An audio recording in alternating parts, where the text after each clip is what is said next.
যান্ত্রিক নগরেই এখন পাওয়া যাচ্ছে টাটকা খেজুরের রস।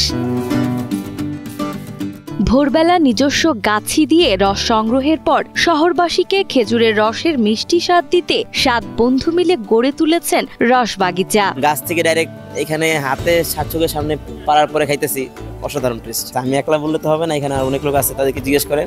10-এর নিচে দিলে এটা কম হয়ে যায়। আমাদের রস বাগিচাটা হচ্ছে আমাদের 7 বন্ধুর একটা উদ্যোগ। শহরের মধ্যে এক টুকরা গ্রামীণ একটা ভাই বানতে আমাদের হচ্ছে এই উদ্যোগটা নেওয়া। শহর অঞ্চলে থাকি, তারা আসলে এভাবে কোনো সুযোগ হয়ে ওঠে না, দেখা যাচ্ছে সময় স্বল্পতা থাকে অথবা পাওয়া যায় না। তো সেই ক্ষেত্রে ধরেন আপনার খুবই ভালো একটা উদ্যোগ বলে আমি মনে করতেছি।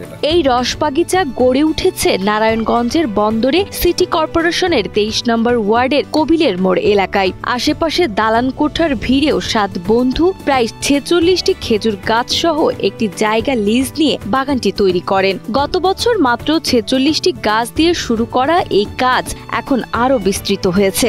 বর্তমানে বন্দরে অন্তত 70টি গাছ তারা লিজ নিয়েছেন। এখান থেকেই প্রতিদিন শত শত লিটার রস সংগ্রহ করে বিক্রি করেন ভোক্তাদের কাছে। আমরা এক সময় যখন ছোট থাকতাম তখন আমরাও একটু গ্রাম সাইডে যেয়ে আমরা হচ্ছে রসগুলা খাওয়ার চেষ্টা করতাম, কিন্তু এখন শহরের এই ব্যস্ততার মধ্যে সবার দ্বারা আসলে ব্যাপারটা সম্ভব হয় না, কোথায় যাবে। তো ওই ব্যাপারটা থেকে আমাদের উদ্যোগটা নেয়া। আমাদের মেন ফোকাসটা কখনই ব্যবসা ছিল না, আমাদের মেন ফোকাসটাই ছিল যে আমরা তরুণ প্রজন্মকে একটা কিছু উপহার দিতে পারি কিনা। মানুষ প্রকৃতির এত কাছে আসতে চায় যে আমরা 46টা গাছে পারি না।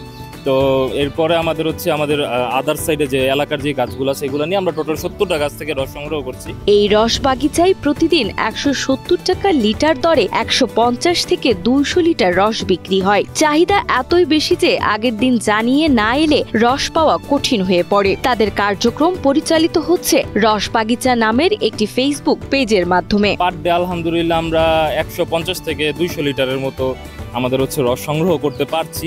আর এছাড়াও আমাদের প্রতি লিটার রসের মূল্য হচ্ছে 170 টাকা করে। আমরা ইনটেক বোতল প্রোভাইড করছি, সবাইকে ওয়ান টাইম গ্লাস প্রোভাইড করছি যেন ব্যাপারটা নিট অ্যান্ড ক্লিন রাখা যায়। যেহেতু প্রচুর চাহিদা, এই কারণে আমরা হচ্ছে সবাইকে আসলে দিতে পারি না। আমাদের হচ্ছে অগ্রিম বুকিং এর একটা প্রসেস থাকে অনলাইনে। ঢাকা, মুন্সিগঞ্জ, নরসিংদী, কুমিল্লা সহ বিভিন্ন জায়গা থেকে ক্রেতারা রস খেতে আসেন। তাদের মতে অন্য জায়গায় রস পাওয়া গেলেও বিশুদ্ধতার নিশ্চয়তা পাওয়া যায় না। এখানে সামনাসামনি রস সংগ্রহ করায় সেই উদ্বেগ থাকে না। এছাড়া বাদুড়ের সংক্রমণ রোধে প্রতিটি হাড়ি ঢেকে রাখা হয়, যা নিপা ভাইরাসের ঝুঁকি কমায়। সবার মতে শহরের ভেতর এমন বিশুদ্ধ রস পাওয়া সত্যিই আনন্দের। আমরা আসছি কেরানীগঞ্জ থেকে, রেগুলার সাইক্লিং করি। তো সাইক্লিং করতে করতে আমরা এই বন্দরের নাম শুনছি, তো এখানে আসার পর দেখলাম যে রস পাওয়া যায়। আমি কেরানীগঞ্জ থেকে আসছি, আমরা এখানে আসা আজকে কম, এজন্য 1 লিটার আমরা নিয়েছি, 3 জনে ভাগ করে সমঝোতা করে খাইতেছি। এই ফ্লেভারটা আসলে শহর অঞ্চলে পাওয়া পসিবল না। তো যারা আসলে যান্ত্রিক শহরে বেড়ে ওঠা, কর্মজীবনে ব্যস্ততা থাকে যাদের, তারা সময় সুযোগ করে যদি আসে নিশ্চয়ই ভালো লাগবে আশা করি।